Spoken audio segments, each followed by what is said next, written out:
एक अटीतटीची लढाई काय असावी याचं उत्तम उदाहरण गोकुळ चेअरमन पद निवड।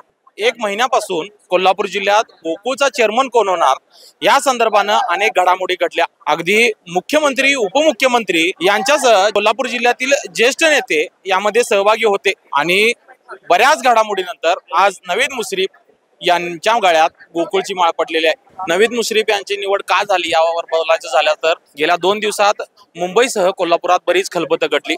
सतेज पाटील यांच्यासह कोल्हापूर जिल्ह्यातील हसन मुश्रीफ आणि संजय बाबा याचबरोबर विनय कोरे यांच्यात बंद खोलीआड चर्चा झाली आणि या चर्चेनंतर एक बंद लिफाफ्यात नाव घेण्यात आलं आणि या नावानंतर आज नवीद मुश्रीफ यांच्या नावावर शिक्कामोर्तब झाले। मात्र गोकुळचे संस्थापक आनंदराव पाटील चुयेकर यांचे चिरंजीव शशिकांत पाटील चुयेकर यांचं नाव येणार होतं। त्या संदर्भात त्यांना विचारलं असता ते म्हणतात की पूर्ण संचालकांचा जो निर्णय आहे त्यानुसार गोकुळची निवड होती।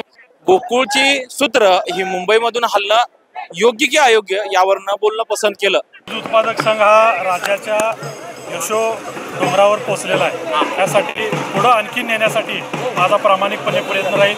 मी दूध संघाची गाडीसुद्धा वापरणार नाही आणि काटकसरीचा कारभार करून हा दूध संघ आता महाराष्ट्रात 1 नंबरला, हा देशात 1 नंबरला नेण्यासाठी माझा प्रयत्न असेल आणि पुढं अजून खूप आव्हानं आहेत। आम्हाला अमूलला टक्कर द्यायची आहे, त्या पद्धतीनं आम्ही कारभार करू आणि हा दूध संघ चांगल्या पद्धतीनं चालू।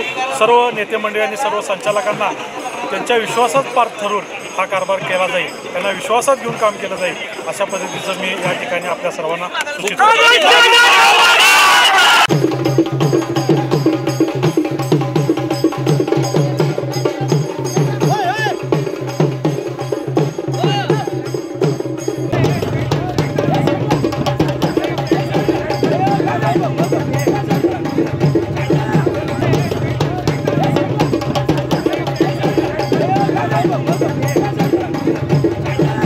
अशाच नवनवीन अपडेट्ससाठी डिजिटल कोल्हापूर चॅनेलला सबस्क्राईब करायला विसरू नका। आमच्या फेसबुक, इन्स्टालाही नक्की फॉलो करा।